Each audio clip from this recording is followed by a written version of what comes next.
Good morning, good afternoon, good evening, everyone. The next Wasteless World Talks are here with Bill and Kevin. And today we will speak about numbers, or about number. And the first question is all the time the same. So this time I will ask you, Bill, to close your eyes and to answer what you see if I say numbers.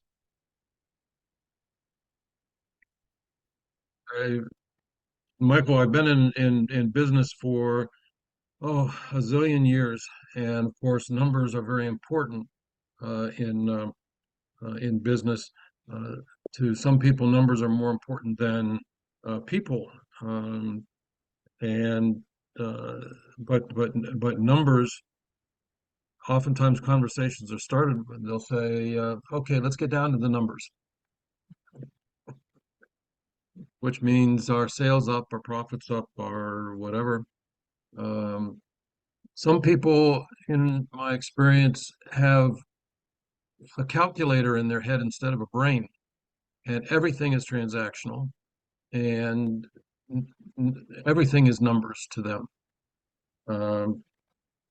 So that was the first thing that popped into my head, Michael.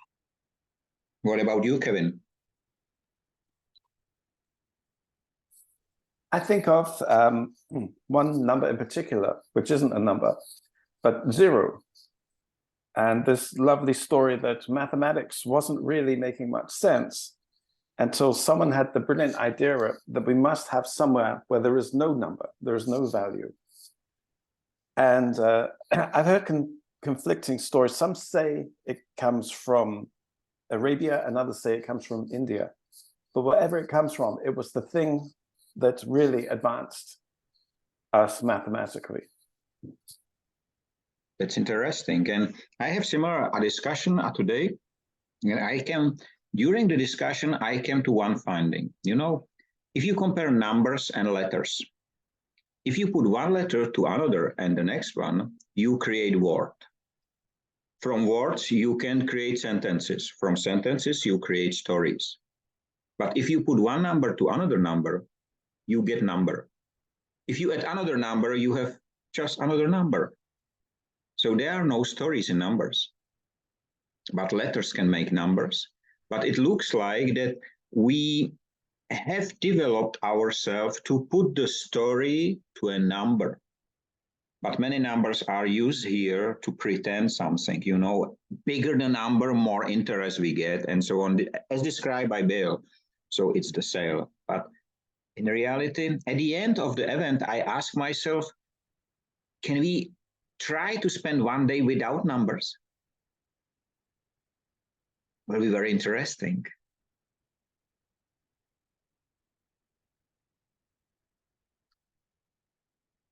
Well, if you spend a day without numbers, you would not know how fast you were driving. You could not shop.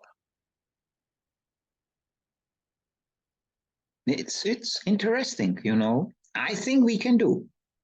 You must not shop every day, so.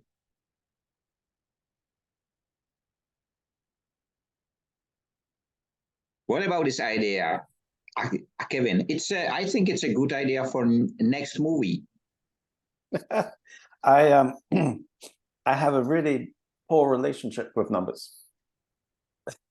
I have no school certificates for mathematics at any level. Me and numbers just don't get on at all. And the thing I find most irritating about numbers, I remember being at school, is if you had to add or times two equations together, I could do that 10 times and get 10 different answers because the possibilities are almost endless. You know, for me, I have a different relationship to numbers as well. I like numbers, but I don't like values of numbers. I like the visual aspect, you know, and it can be 0, it can be 1 billion. I don't care. I like the visual aspect of a number, but I don't care about the value.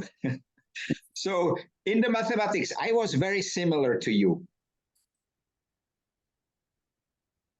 It's a tricky language. Then let me ask both of you the same question. If you don't have one sense, then other senses are more acute or stronger. So if you don't get along with numbers, what do you get along with? I think I developed a better memory because I have to convey information and remember information. Good question. I think my craziness, but the memory, I have it as well. I don't like numbers, but for example, I like this, I don't know how it's called in English, fractal. So 1 times 2 times 3 times 4 and so on. And I like to calculate it from my head. I like this stuff. So, but it was in the school time. And my memory, yeah, I have quite a high capacity of the memory. I remember a lot of things for a long time. And I think one of the topics is that I work better with words than numbers. I think that the letters are closer to me.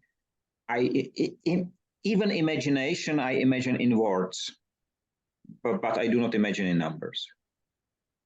See, if you had not said that, I would have thought that because I am stronger in numbers than in memory.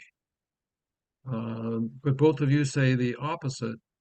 And yet, when I hear each of you talk, oftentimes Kevin will say, well, that comes from the old Greek word for this or that, and he's got a tremendous ability to relate historical steps together, and I relate very strongly to that.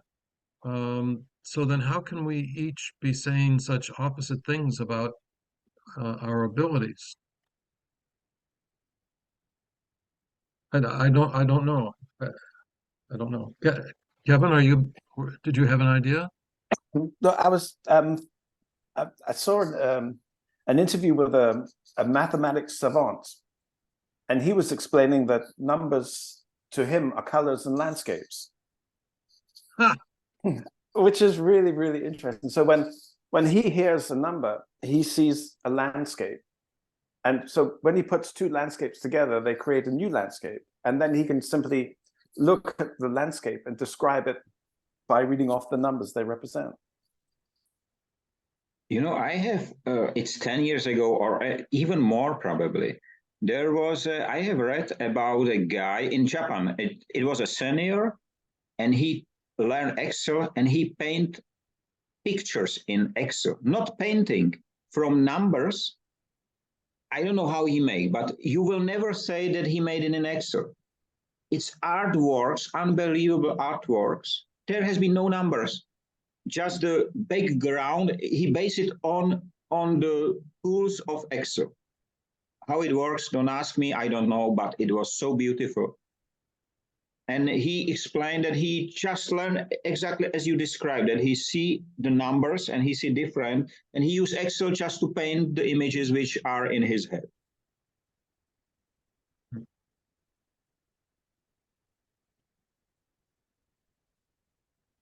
That's so fascinating. Both of those so fascinating, because to me a number is a number. I can do different things with the numbers, but a number is a number. It's not a landscape or a beautiful picture. It's a number. Okay, it's a tool. But one interesting thing, Bill, is extremely complicated mathematics is easier to explain in graphs than in numbers. And so we take the most complicated mathematics and make pictures out of it to be able to understand it. I was reading a thing that there was a comparison being made between extremely complicated mathematics and how we need to use art to express really complex mathematical problems. And at the same time, the most cutting edge physics only works if there's a creator. And so mathematics becomes art at one extreme, and physics becomes religion at its extreme as well, which I think is really interesting. You know, when I came back to E equal mc square, which we discussed several times, uh, what is fascinating for me that the physicians generally almost all accept it, and nobody can say whether it's right or not. So they accept it as a fact, and they work with it. And I just had last week, I was in a group discussing in a group. There has been all physicists, and except of me, you know, I was the only one who doesn't know anything about physics. And it was fascinating because I introduced to them this economy is equal money times corruption squared, and you should see the faces of the people. I it was like the religion, you know. I was the evil who entered the religion, who touched something like the holy grail of the physics. And I came there, just open the door and say, no, it's economy, money, time, corruption squared. And it was very interesting. They have not been aggressive, but very few of them, and this is unusual, accepted my invitation to connect. Just one thing about it, I don't know whether you use LinkedIn invitations and you can write note. Until last Friday, the note can contain 300 letters, including spaces. And on Friday afternoon, I tried to invite someone, and there was only 200. And I said, okay, 200 is very short message. It's very hard. I put there all the time YouTube links, so it's very hard to place there. And I write to one of the LinkedIn help guys, which I'm communicating. And he said, no, it's a mistake. On Monday, everyone can send only 200 letters. So I just was thinking over weekend, so is it the change which already AI made without asking the people? Not sure. It's about numbers. You know, AI like numbers, does not like pictures and images and words. No, numbers are better. Did you guys know, talking about numbers, that when the Nobel Prizes are giving out, there's the Peace Prize, there's the prize for mathematics. I think that the prize for economics isn't actually a Nobel Prize. It's given out by an organization linked to Nobel, but it's not the same prize as everybody else gets. But last week there was assigned to Harvard professor. Yeah, but if you look closely at it, I don't think it is the same people who give out the rest. It's difficult to check. Okay, sorry. It is. Yeah. No, I was going to say, I think it's because economics is such an imprecise science. Perhaps that's why. Why I say it's hard, because, you know, I try to find out how the nomination is going. And there is a secret lobby of people who gave these prizes, who award. And what is interesting, I think every nomination must be kept secret for 99 years. This was the condition of the Nobel who set it up. Or it was set after his death, I think, but he wrote it down. And I think 99 years, you do not know who was nominated. I don't know why. And it's generally impossible. As I contacted the professor who gave the Nobel Prize for Economy last week, of course, she didn't reply because I sent her the E equal mc squared. So I think that she rated me immediately as a lunatic. But I will check. That's quite interesting. I didn't know that it's not the same. I will check. That's interesting.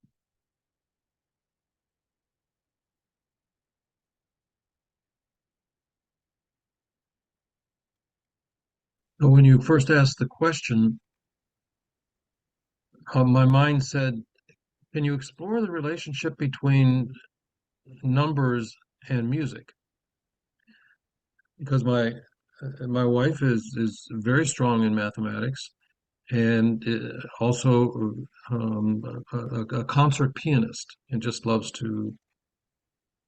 And she says they're related, and I was never big in music, so it's difficult for me to follow that. How about you guys? Do you see that relationship? I've read that it's Mozart's Moonlight Sonata, maybe it's Beethoven, I don't know. But the Moonlight Sonata is mathematically perfect. It has some mathematical symmetry to it. But beyond that, I have no idea. I think there can be connected because you have the tact, and tact for me is something like a presentation of a number. And I think it can be related. I never thought it this way, but right now, when you say, yeah, I can imagine. But more the classical works. If I take hair or musicals and so on, I don't see the math in there.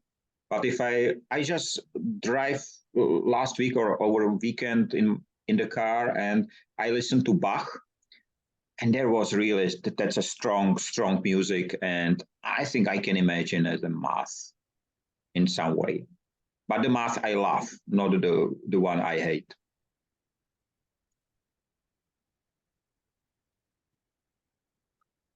I can hear my high school teacher saying, Mr. Rada, you don't get to choose which math you like and which math you don't like.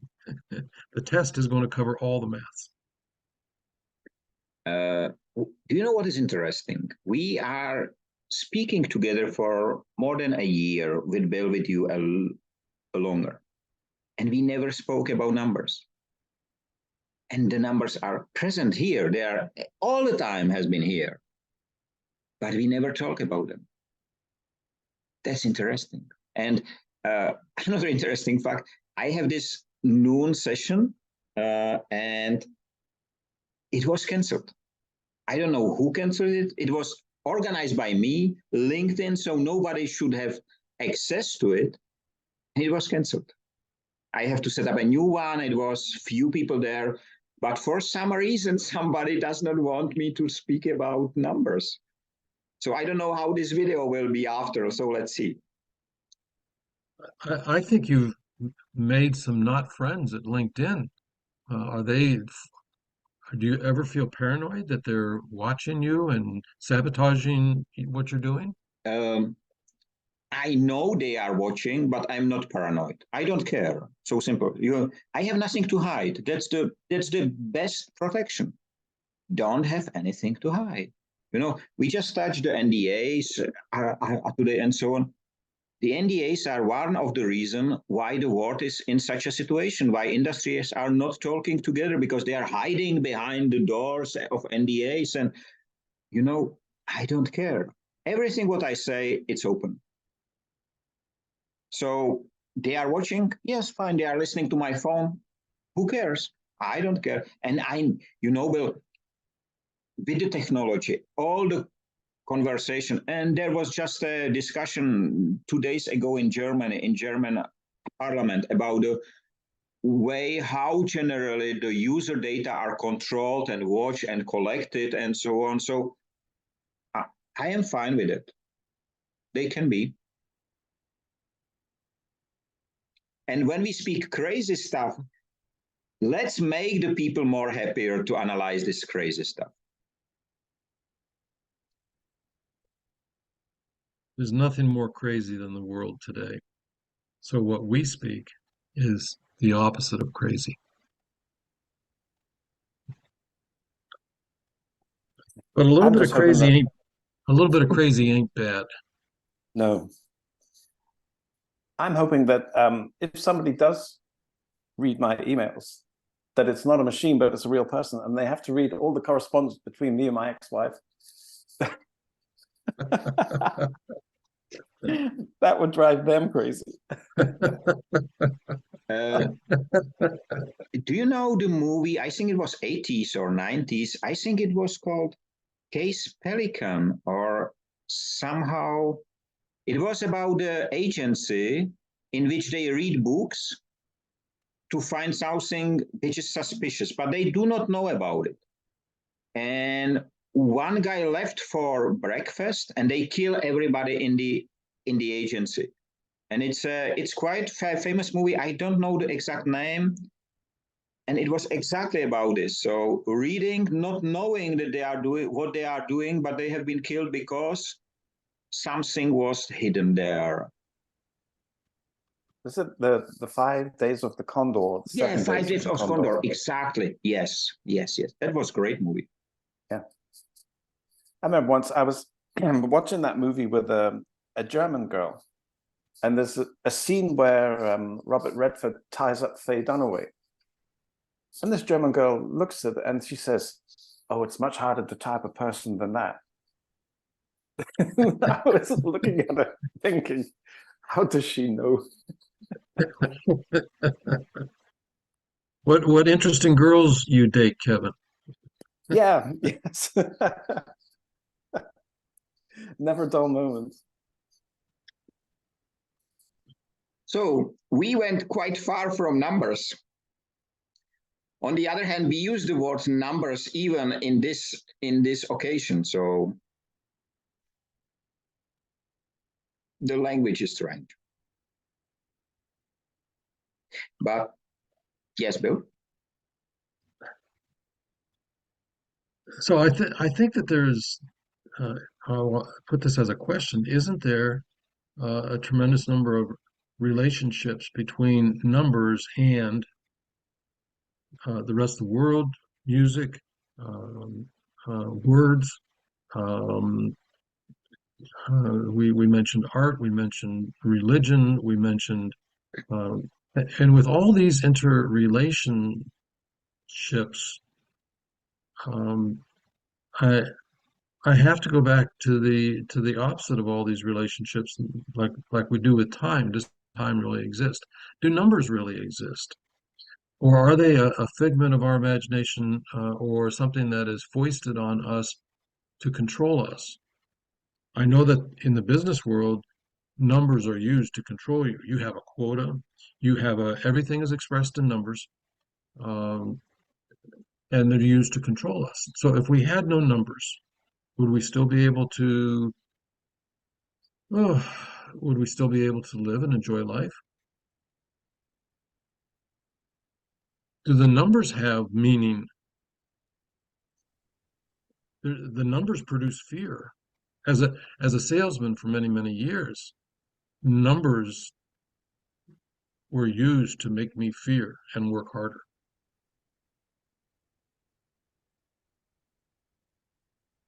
Actually, Bill, the interesting thing from that is, does nature use numbers?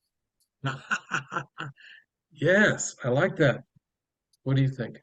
No. My answer is no. And generally, the same question: what was first? Did the people invented words? I think so, or numbers, which I don't think so. So I think that Bill was quite close to the reason why numbers has been introduced. You know, if we come back to the very beginning of the discussion, can we spend one day without numbers? What will that mean? Will we still feel the time? I will. I don't count the time in the numbers. I feel the time. I don't know whether it's 14:22 or 16. I just feel the right time. So I will not care in the time. In a shop, okay, you cannot show without a number because it's the value of the goods. But I don't see so much. I think I can spend a day without numbers quite easily, but not sure. I will try. But the world will not let you because of time, what time the store opens, um, um, and so you say, "Oh, is it dinner time yet?" And you look at your watch instead of saying, "Is it dinner time yet?" And you say, "No, I'm not hungry." Um, would you have to be in one of those dark, secluded rooms to exist without numbers? Can you exist out in real life without numbers? Numbers are all around you. The speed limit signs, the clocks, um, even things like a recipe for what you're going to cook for dinner tonight. Can do you think you could?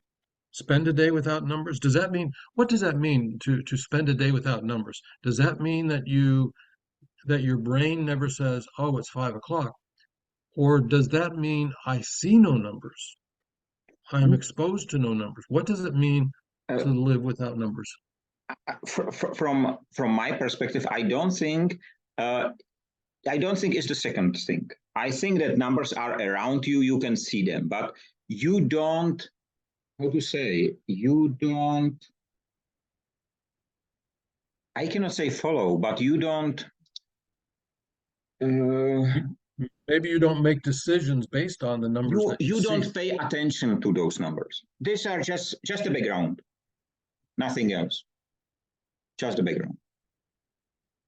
But Kevin, you would like to comment on this?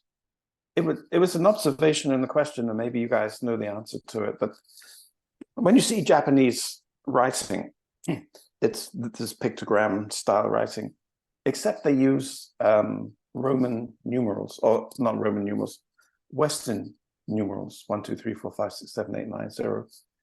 And does that mean that they never wrote down numbers, or they had a different system? Is it the same with Chinese numbers, words, letters? I don't know. I think so. I think so, because the Japanese came from, the origin was in China generally, or at least from the explanation is that the original science has been in China and then imported into Japan. So, and slightly modified, of course. So they did or did not have numbers besides the Roman numerals or the Western numbers? I don't know, but just now I came to one of my ambassadors translated just now the waste prevention framework into his language, I think in Ethiopia. And they have a very different writing, and he does not use numbers. He described something which should be a number, but it was, I did not know. I know the structure, of course, of the document, so I know where a number was, but there was no number. That was strange. Does he speak English? Yes. Maybe we repeat this with him joining us. We can. It was quite interesting because I usually they send it to me and I make it in the right format and so on. And I really struggle because I know what is the structure, but I don't know where begin the sentence, because sentence begin with number and there was no number. So at the end he has to redo it in a right way. I was quite close, but there has been no standard Latin numbers there, and even the Greek numbers. No, it was some sign which I cannot read. Well, if the whole culture writes and communicates without numbers as we know them, then maybe they found a way to live without numbers.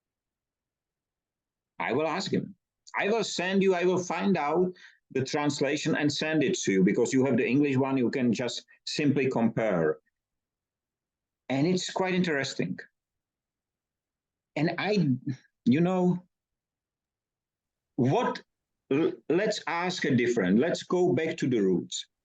What do we need numbers for? When we start at the very roots, shopping and so, no. Why do we need numbers? These days, it's for identification. Okay.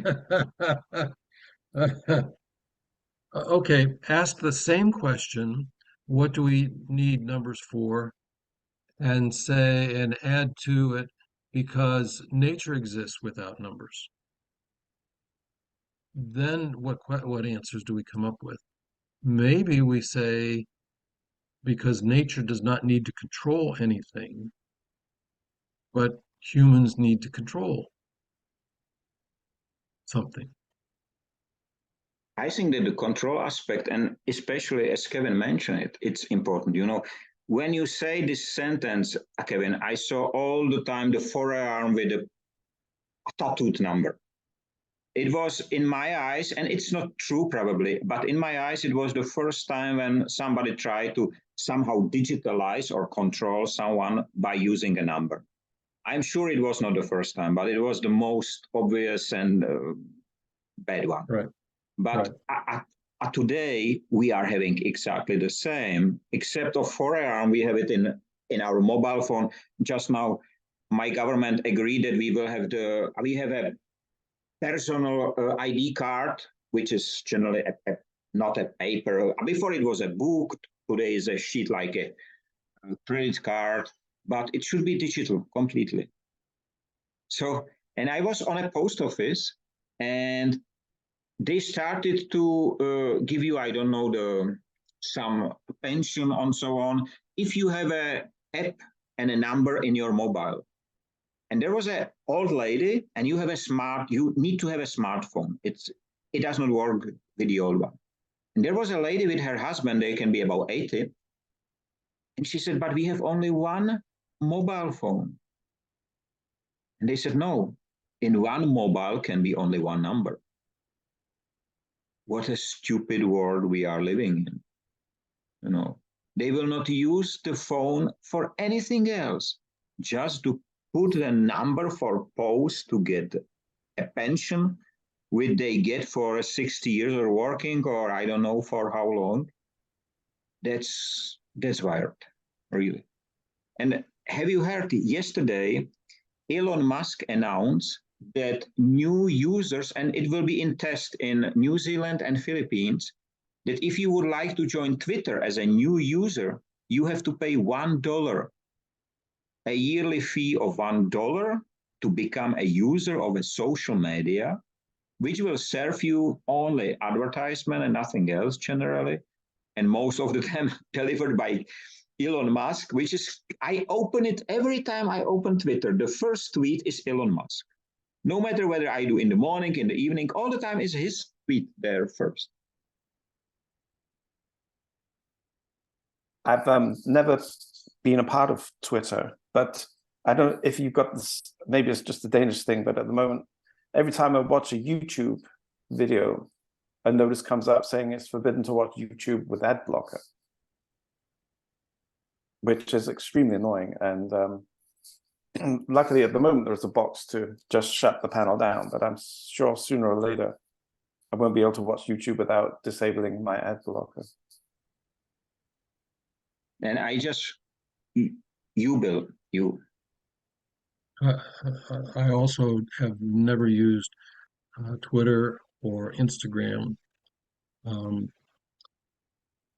what I see on Facebook and LinkedIn is scary to me, because if I look at an incoming message, all of a sudden I'm getting many more like that. I've not said anything. I've not clicked anything. It knows where I dwell and sends me more of them. And how that, to me, that's scary. Because I remember a time, and maybe I've said this to you before, where I was going through an awful divorce. And it stretched on and on and on. And at some point, I just wanted to escape.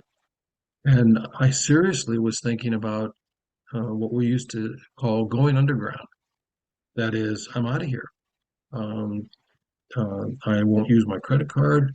I won't use my phone. This was 25 years ago, before he had the complex ways of tracking people. And I really thought, as a dishwasher, I could work for cash wherever I went, and remain underground. And I think that would be simply impossible today. I think it was possible back then. Maybe not. I don't know. But I thought it was. And I toyed with the idea. But I don't think that that's a possibility anymore. And all of this is pointing, it's a trend, it's a hidden trend toward, maybe not so hidden, toward what's the the opposite of being anonymous. It's nowhere to hide. Um, totally always in connection, and that's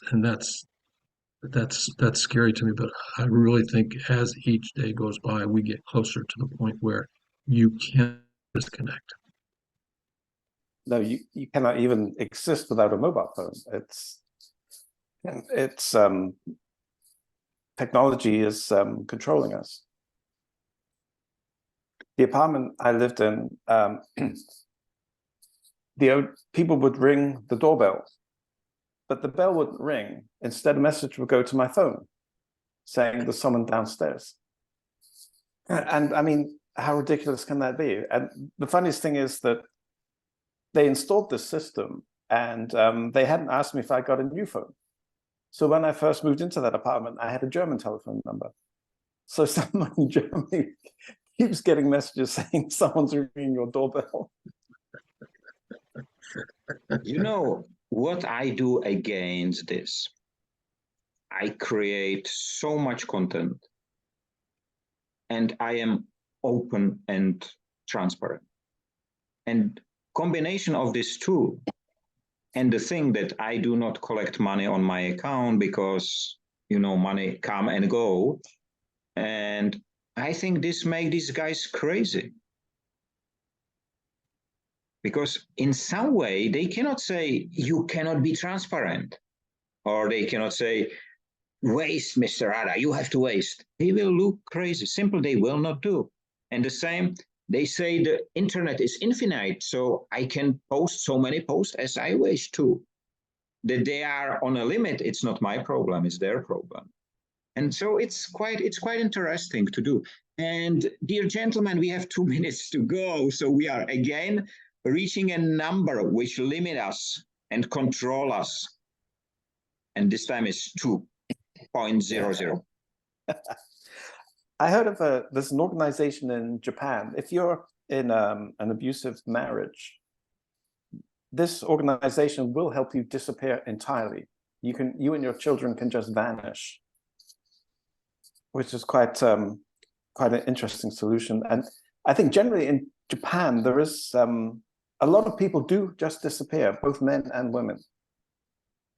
I have seen a documentary about it. It was generally mainly for the workers, but there is even a big part of Tokyo. I think it's even called City of Hidden Souls or something like that. You really disappear. You go underground and you are not visible. And it was quite interesting. It was not long, but I never heard about it. So it was quite interesting for me. I don't know whether I will find it. So, but we have 1 minute to go. And it was great to talk to you again. You know, the topic was so interesting that I think that we even have not started yet, but the end is here. So let me wish everyone have a nice time free of waste and wasting in all its forms. Stay safe, free, human, and numberless, maybe. Let's see, and let's share the experience next time. See you next time. See you next Wednesday. Bye-bye. Bye-bye.